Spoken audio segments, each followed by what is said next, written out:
That was the video for A Safer Place off of Discarnate Objects, the most recent release from Lifeless Past from the Netherlands. They're working on new material. They're also going to be performing in the event that we've been talking about quite a bit here on this show, Goths Against Racism, the live stream benefit on this Twitch channel right here, twitch.tv/DavyBonesOakland on Saturday, September 12th. Joining us now to talk about their album and the new material that they're working on and a lot more from their home in The Hague in the Netherlands. It's Daniel and Satori from Lifeless Past. Hello and welcome to New Music Mondays. Hey, what's up guys? Hey, thanks so much for joining us, and thanks in advance for performing in the event that we're organizing to benefit the East Oakland Collective, which does a lot of important work for in deep East Oakland. It's one of the few resources that they have to rely on. And so your participation in this event is really important and really valuable. So thank you. Yeah, we thank you for inviting us and letting us participate in this. And we also notice indeed that there's a lot of stuff happening also on the field of, like, let's say social field and more awareness of racial issues and stuff. So we're super excited to be part of this. Yeah, absolutely. And so you are in another festival that's going on right now called Decolonize Fest. Yeah, it's the second day right now of a 6-day festival. I guess by the time this airs on Monday, it will be over, now that I think about it. But maybe you could talk to us a little bit about that festival, because it's a recurring festival every year. Yeah, true. It takes place in London, and actually a friend of us, she introduced us to this crew that organizes the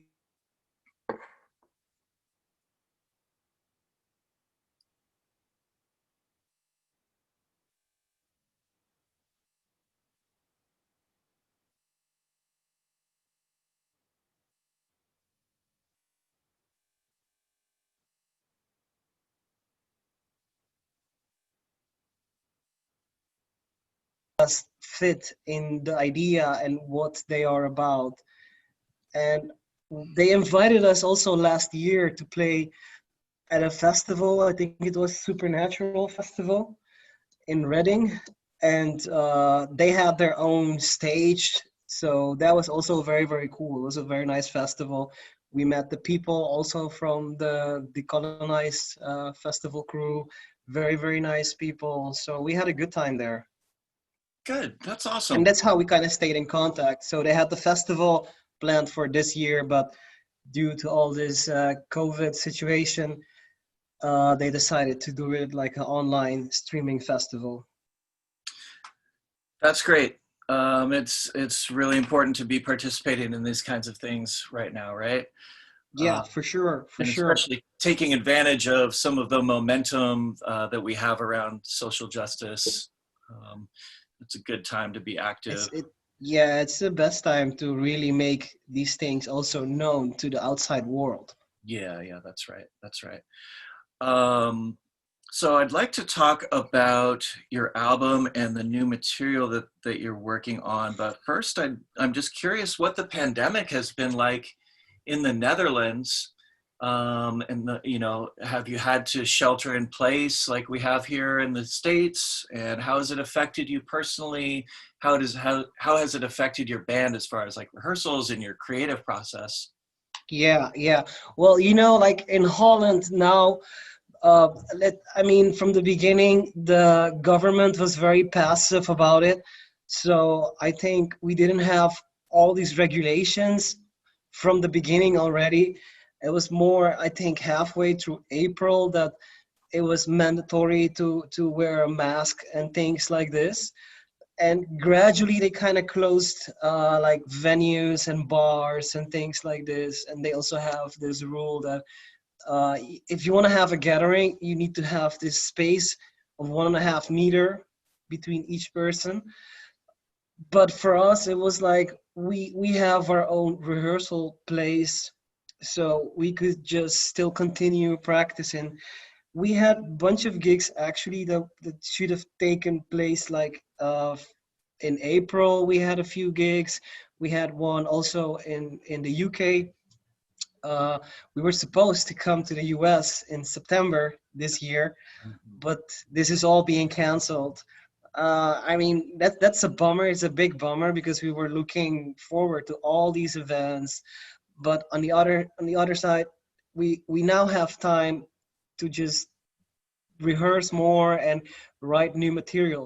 So we've been writing a lot from, let's say, April up till now, trying out different stuff. And I don't know, we feel very good about this because before we were rehearsing a lot, but we were also playing a lot live because that's we really enjoy playing live. So we were playing a lot of concerts in the Netherlands, sometimes in Germany, and now we have time to take things a little bit slow and just zoom in and focus on some aspects of the music, of the songwriting. And we're very happy that we can still be active and just doing what we like. And like this, it really gives us the time to just focus on some things. So that's Right. actually very good for us.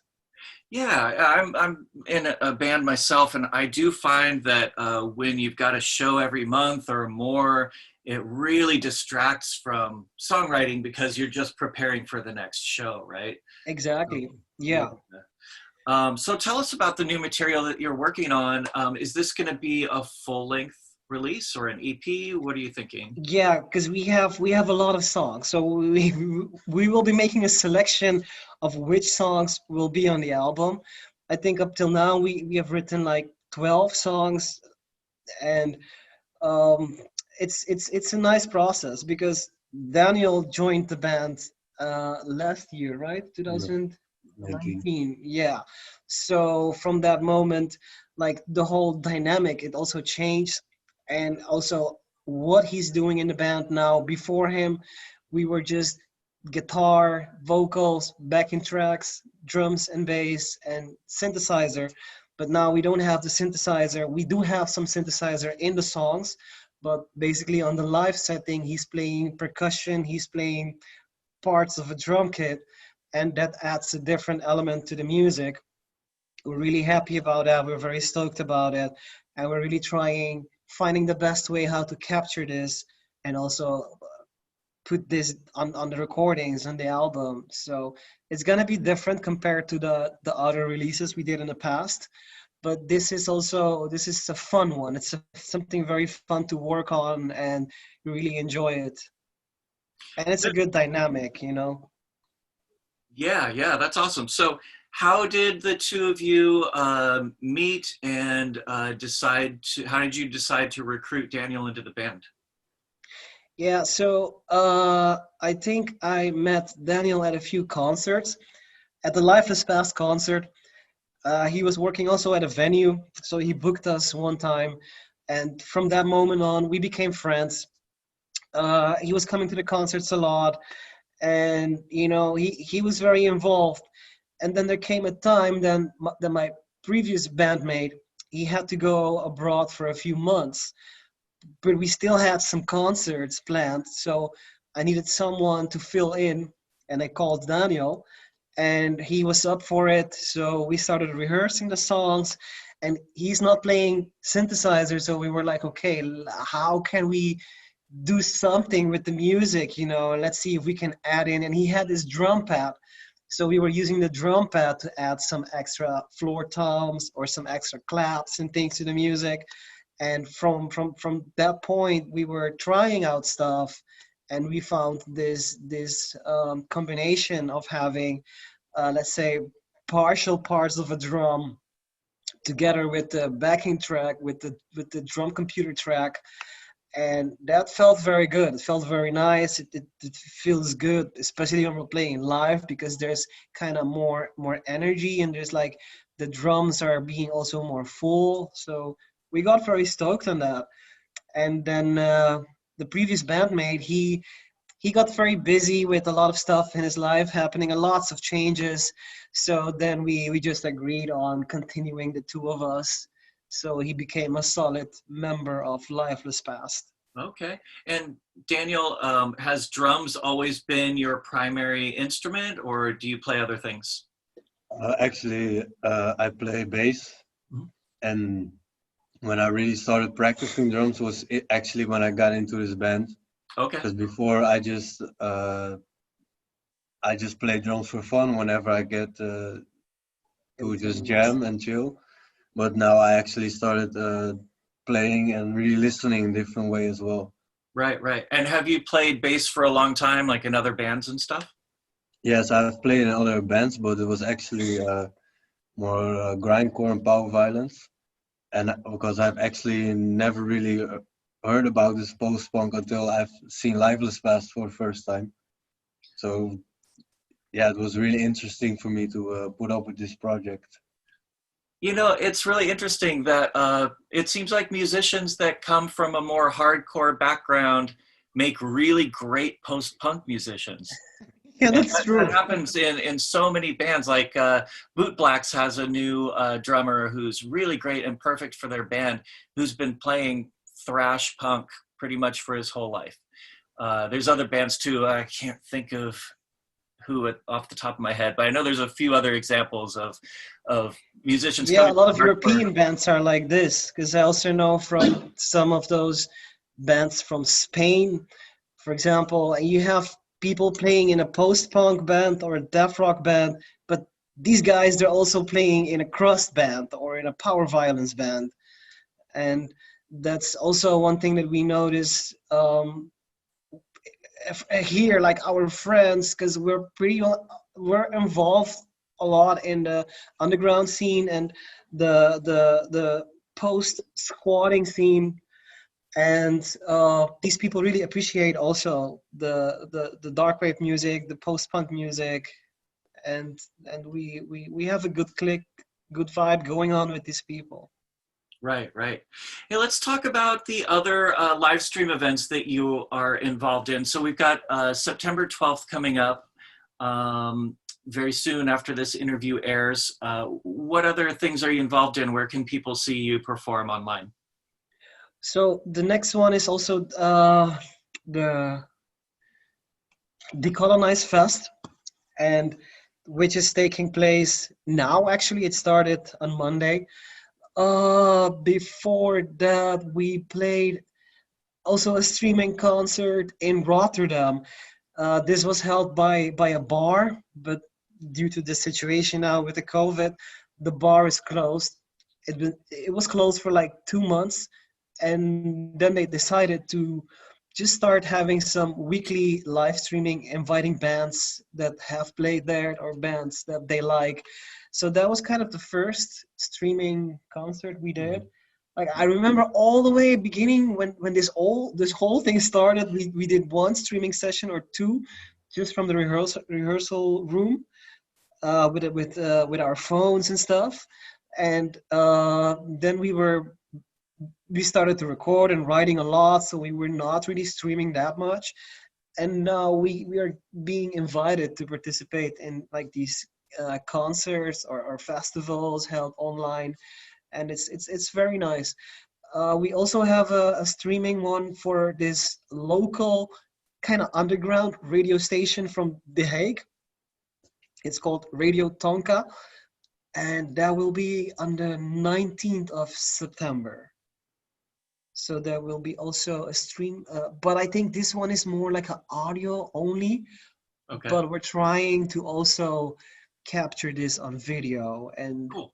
later afterwards we can also show the video or the audio combined with the video from Cool. that I, night. is the one from Germany that you did recently, I think that's on YouTube, right? Or Which no? one was the Germany one? I think the streaming from the bar in Rotterdam, and this one is on YouTube as well. Yeah, I Yeah, think this one is so. on YouTube. Yeah. This was in Holland. It was in the Netherlands. Okay, okay, okay, Yeah. okay, cool. All Yeah, we right. didn't have any collaboration with German festivals uh, up till now or yet. Mm-hmm. Mm-hmm. Cool, sounds good. And do you have an idea of when your new album will be coming out? Wow. Well, we're still trying out a lot of stuff, trying to get the sound right and things. And I mean, there are days that I'm still working on the lyrics, adding some words here and stuff. So we're pretty much very busy in the writing process and recording process, but we're aiming at having this done by, I don't know, maybe it can take 1 or 2 3 months. So that will be uh, around end of the year. Yeah, great. We really wish to finish that stuff around end of the year. Good. That's really exciting. Yeah. Uh, cool. Well, thank you so much for joining us. I really appreciate it, and really looking forward to your performance on Saturday the 12th. And Thank you. I'll look for a link for the Radio Tonka performance on September 19th and provide that for our viewers as well. Perfect. Yeah, I'll send you the link also for Oh, sure. thank you. Thank you. That would be great. Okay, Lifeless Past, Daniel and Satori, thank you so much for joining us. Now we are going to watch the video for Another Fervid Kiss, which can also be found on their album Discarnate Objects, again released in the spring of last year and can be found on Bandcamp, and we will provide you with those links. And don't miss their performance at Goths Against Racism on September 12th. Starting at, I think, 6:30 p.m. Pacific time, right here on twitch.tv/New Music Mondays. You're watching New Music Mondays. I'm your host, Davey Bones. Thanks for joining us. Thank you. Cheers. Bye. Hi everyone, hope you liked that video. If so, please like and subscribe to receive notifications when we upload more content. New Music Mondays is a live stream show every Monday from 7 p.m. to 9 p.m. on twitch.tv/DavyBonesOakland. It features myself and a weekly guest DJ spinning new releases in the world of dark music, post-punk, goth, dark wave, as well as interviews with the people that make the music happen. So it's a lot of fun. Make sure to join us live. Again, that's every Monday, 7 p.m. to 9 p.m., or actually about 9:30 Pacific time. The audio will always be uploaded the next day to my Mixcloud page, mixcloud.com/DavyBonesOakland. And thanks for watching the video on YouTube. The interviews will all be uploaded to the YouTube channel, as well as an occasional kind of behind the scenes video as well. All right. Thanks again.